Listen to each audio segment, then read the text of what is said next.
Hello, everybody, and welcome to our weekly bonus episode of ORD with me, your host, Greg Audino. Now, as per usual, I'm just introducing the article, though. In our bonus episodes, we share posts that have already been read on other shows in the OLD network, but that we think cover a lot of important relationship information nonetheless and would be enjoyable to you guys. So, this one aired on our main show where it all began, Optimal Living Daily. So you're now going to hear the voice of Justin, the main narrator over there. Kick back and enjoy this post, everyone, as we optimize your life. Who's Editing Your Life Story? By Dr. Kelly Flanagan of drkellyflanagan.com. Every writer needs an editor. Rough drafts are rough, and writers need another set of eyes to create something beautiful and meaningful. We need this in life as well. Each of us needs an editor, someone we trust enough to tell us what needs to be revised about the story we're living. Last March, around the time the river and beer in Chicago were turning green and the leprechauns had replaced Cupid in the seasonal section at Target, I was stealing a quiet hour on a Saturday afternoon. I lay on the couch reading Father Fiction by Don Miller when the idea for a blog post hit me. I sat upright. I grabbed my phone to record the idea, and I told my wife I was going to write a post about how important it is for people to be assured they are strong. She looked at me and told me it was a horrible idea. She does that a lot. She told me some people do need to hear they are strong, but other people know they're strong. They've spent most of their lives being strong and courageous, and what they need to hear is it's okay to be weak sometimes and to not have it all together. Deep down, a part of me knew she was right. But I'll be honest, there was a little kid in me who wanted to talk back.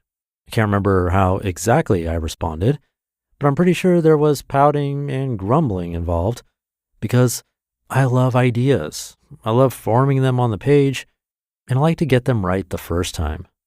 But I don't like to revise. In the same way, writing our life stories with passion and abandon can feel electric.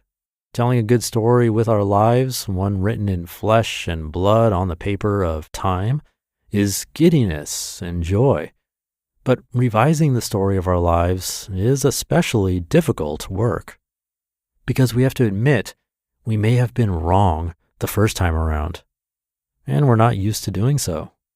So often we're raised in homes in which authority was maintained with a heavy emphasis on right and wrong, and the big people always seemed to end up on the right side of the divide.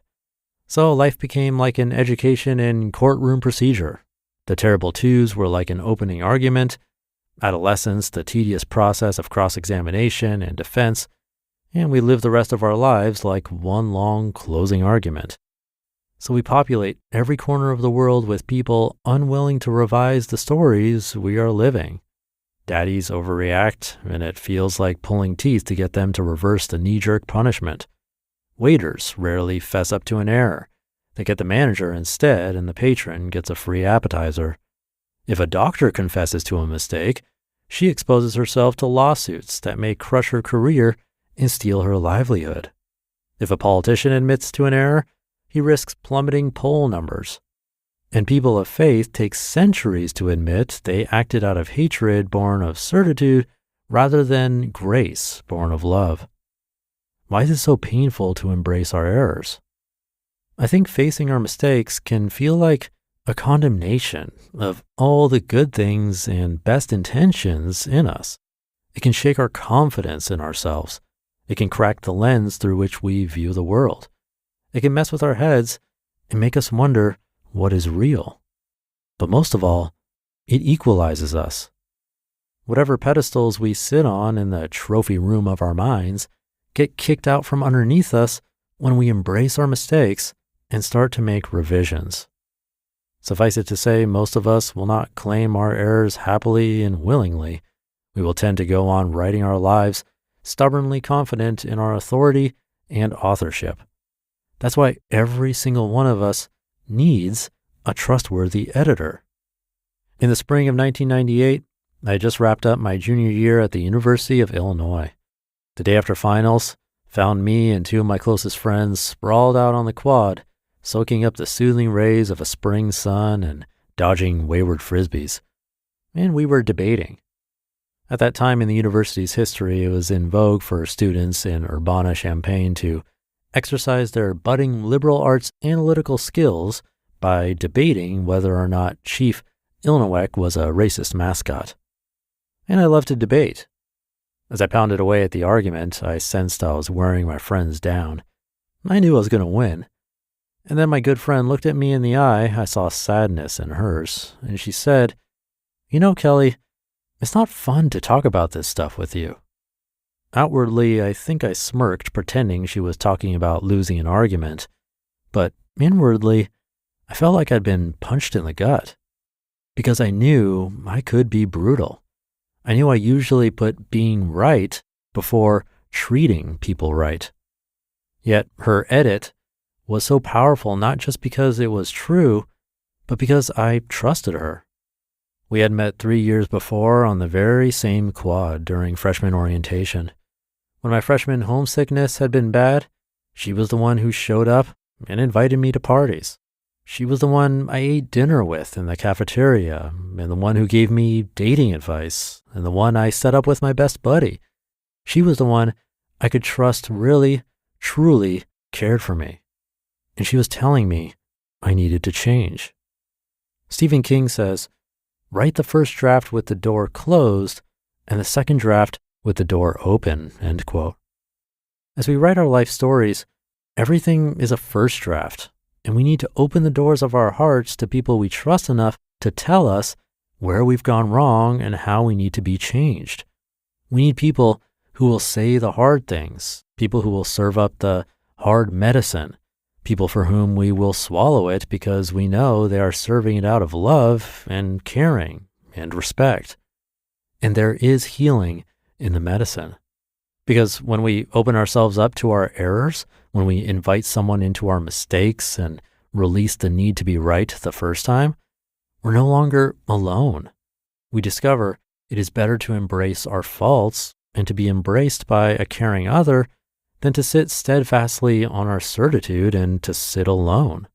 As we become open books, open to revision, we open ourselves to editors who are loyal and true. We walk through the world a bunch of rough drafts, making mistakes as we go, and we desperately need to surround ourselves with people who love us enough to live with our mistakes, who value us enough to tell us the truth, and who believe in us enough to know we have a revision living somewhere in our hearts. You have a beautiful story to tell with your life. It has purpose and meaning, and it needs to be told to a world confused by noisy, numbing narratives. But the beauty of your story will only be complete, and its purpose will only be fully realized when you have submitted it for editing. So, go. Find your editor. A spouse, a friend, a pastor, a therapist. Find a safe and trustworthy space where you are not alone. And find a place where beauty and meaning can erupt out of your errors. You just listened to the post titled, "Who's Editing Your Life Story?" by Dr. Kelly Flanagan of drkellyflanagan.com, and I'll be right back with my commentary. Thank you to Dr. Flanagan. An interesting metaphor that I don't recall hearing on this show before, and it reminds me of the work I do every day, actually, editing this podcast, and our other ones too. I edit a bunch of the shows in the Optimal Living Daily Network. When I'm recording, I'm not really nitpicking certain things that I know can be edited, like I might leave a very large space for some reason or another, and then it can be edited down. It's more about how I'm saying the words, but then when it's done and it's time for editing, the other things like pacing come more into play. And something I do realize after years of doing this is that having an outside opinion is really helpful, because editing ourselves is not easy. We have our own perspective and biases, but having a trusted person serve as editor, well, now bigger, more meaningful, and more impactful changes can be made. And it doesn't have to be a significant other or friends, like you said. It could be a professional, a mentor, whatever works for you. But if you're struggling to find a person, keep looking. It can be a powerful agent of positive change. So thank you to Dr. Kelly for this one. Thank you for being here and listening every day. Have a great weekend, and I'll see you tomorrow where your optimal life awaits.